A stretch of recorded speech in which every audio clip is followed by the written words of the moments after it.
মানুষ কবর থেকে উঠে দাঁড়াবে খালি পায়ে, উলঙ্গ অবস্থায়, ভয়ে কাঁপতে কাঁপতে। চোখে থাকবে আতঙ্ক, হৃদয়ে থাকবে অজানা ভয়। কেউ বলবে, হায়, আমাদের ঘুমের জায়গা থেকে কে আমাদের উঠিয়ে দিল? আর মুমিনরা বলবে, এটাই তো ছিল রহমানের প্রতিশ্রুতি। রাসূলরা সত্যই বলেছিলেন, পৃথিবীর প্রতিটি কোণ থেকে মানুষ বের হয়ে আসবে। কারো মাথা নুইয়ে থাকবে, কারো চোখ আকাশের দিকে তাকানো থাকবে। শিশুরা পর্যন্ত ভয়ে বৃদ্ধের মতো হয়ে যাবে। সূর্য তখন মানুষের মাথার খুব কাছে নামিয়ে আনা হবে।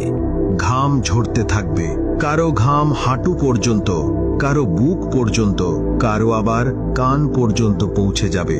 এই হবে হাসরের দিনের শুরু। এখানে আর কোনো লুকানোর জায়গা থাকবে না, কোনো পরিচয় কাজ করবে না, কোনো ক্ষমতা কাজে আসবে না। এখানে থাকবে শুধু একজন বান্দা আর তার রব। আর সামনে অপেক্ষা করবে সবচেয়ে দীর্ঘ সময়, হিসাবের অপেক্ষা। তারপর সব মানুষকে একত্রিত করা হবে এক বিশাল ময়দানে। এই ময়দান হবে হাসরের ময়দান। এখানে কোনো পাহাড় থাকবে না, কোনো গাছ থাকবে না, কোনো ছায়া থাকবে না, শুধু সমতল ভূমি আর অসংখ্য মানুষ। আদম আলাইহিসসালাম থেকে শেষ জন্ম নেওয়া মানুষ পর্যন্ত সবাই এখানে উপস্থিত থাকবে। কারো মাথায় মুকুট থাকবে না, কারো হাতে ক্ষমতা থাকবে না। রাজা আর ভিখারি এক সারিতে দাঁড়িয়ে থাকবে।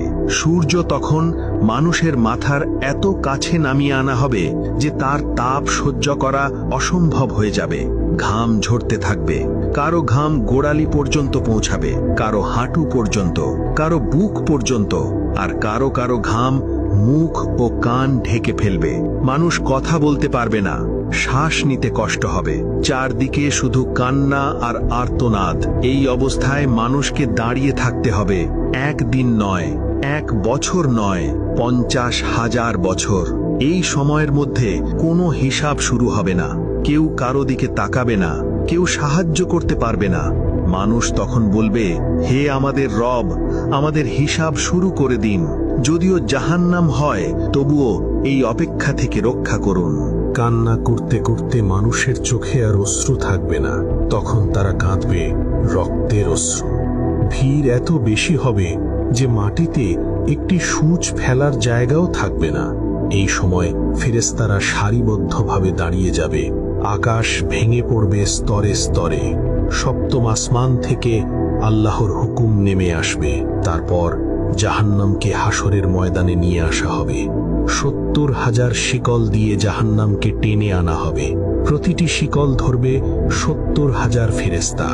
জাহান্নাম এমন ভয়ঙ্কর ভাবে গর্জন করবে যে ফেরেশতারাও শিউরে উঠবে। মানুষ ভয়ে অজ্ঞান হয়ে যাবে। কেউ পালাতে চাইবে, কিন্তু কোথায় যাবে? ঠিক তখনই মানুষ বুঝতে পারবে এই জায়গা থেকে আর কোনো পালানোর পথ নেই। আর তখনই মানুষ অপেক্ষা করতে থাকবে একজনের জন্য, একজন মাত্র মানুষের জন্য, যিনি এই ভয়াবহ অপেক্ষার অবসান ঘটাতে পারবেন। হাসরের ময়দানে 50,000 বছরের অপেক্ষার পর মানুষ আর সহ্য করতে পারবে না। ভয়, তাপ, তৃষ্ণা আর অপমান সব একসাথে হৃদয় ভেঙে দেবে। মানুষ একে একে নবীদের কাছে যেতে শুরু করবে।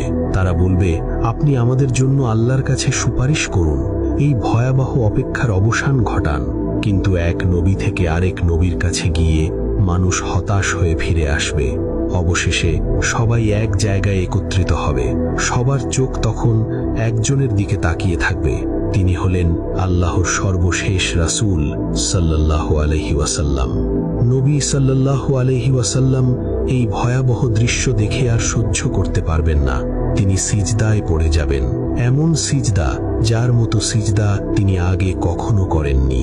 আল্লাহ তাআলা তখন বলবেন, হে মুহাম্মদ, আপনার মাথা তুলুন। আপনি যা চাইবেন দেওয়া হবে। আপনি যে সুপারিশ করবেন তা কবুল করা হবে। এরপরই হিসাব শুরু হবে। হঠাৎ করে আকাশ ভরে যাবে উড়ন্ত আমলনামায়। প্রতিটি মানুষের জন্য একটি করে আমলের বই। কোনো ভুল থাকবে না, কোনো কিছু বাদ যাবে না।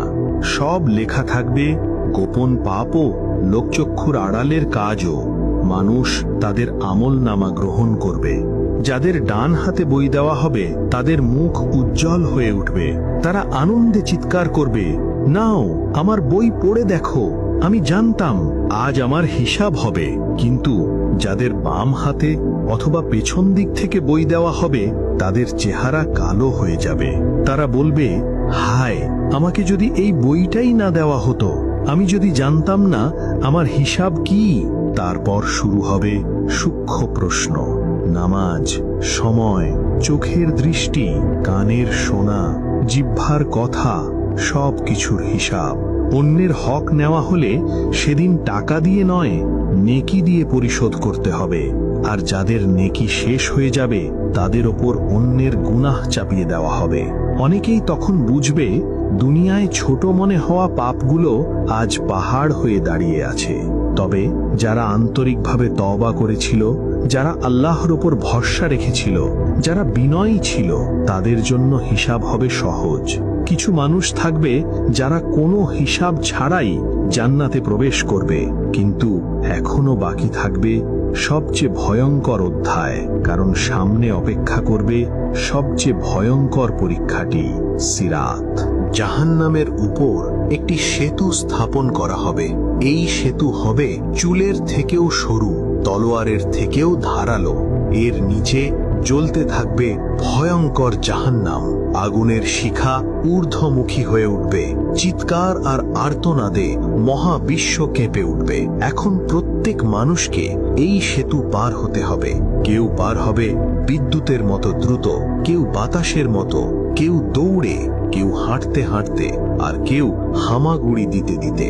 সবকিছু নির্ভর করবে দুনিয়ায় করা আমলের ওপর। এই সেতুতে মানুষের আমলই হবে তার আলো। কারো সামনে থাকবে উজ্জ্বল আলো, কারো ডান পাশে থাকবে দুর্বল আলো। কিন্তু মুনাফিকদের আলো হঠাৎ নিভে যাবে। তারা চিৎকার করবে, দয়া করে আমাদের জন্য অপেক্ষা করো, আমাদের কিছু আলো দাও। কিন্তু তখন বলা হবে, ফিরে যাও, দুনিয়ায় ফিরে যাও, যেখানে আলো জ্বালানোর সুযোগ ছিল। সিরাতের উপর থাকবে কাঁটা। অনেক মানুষ পা পিছলে পড়ে যাবে, জাহান্নাম তাদের গ্রাস করবে। তাদের আর্তনাদ শুনে অন্যদের হৃদয় ভেঙে যাবে, কিন্তু কেউ কারো জন্য কিছু করতে পারবে না। আর যারা পার হয়ে যাবে তারা বুঝতে পারবে এটাই ছিল সবচেয়ে বড় মুক্তি। এরপর জান্নাতকে সামনে আনা হবে, এমন জান্নাত যা কোনো চোখ দেখেনি, কোনো কান শোনেনি, কোনো হৃদয় কল্পনাও করেনি। আর জাহান্নাম যারা দুনিয়ায় আল্লাহকে অস্বীকার করেছিল, যারা অহংকার করেছিল, যারা জুলুম করেছিল, তাদের স্থায়ী আবাস হবে। তারপর ঘোষণা করা হবে, হে জান্নাতবাসীরা, তোমরা এখানে চিরকাল থাকবে, কখনো মৃত্যু নেই। হে জাহান্নামবাসীরা, তোমরাও এখানে চিরকাল থাকবে, কখনো মুক্তি নেই। ঠিক তখনই মানুষ বুঝতে পারবে আসল জীবন এই দুনিয়া ছিল না। এই দুনিয়া ছিল শুধু একটি পরীক্ষা, আর এখন পরীক্ষার ফল প্রকাশ হয়ে গেছে। এই ভিডিওটা যদি আপনার মনে ভয় আর উপলব্ধি দুটোই জাগিয়ে তোলে, তাহলে এখানেই শেষ করবেন না। লাইক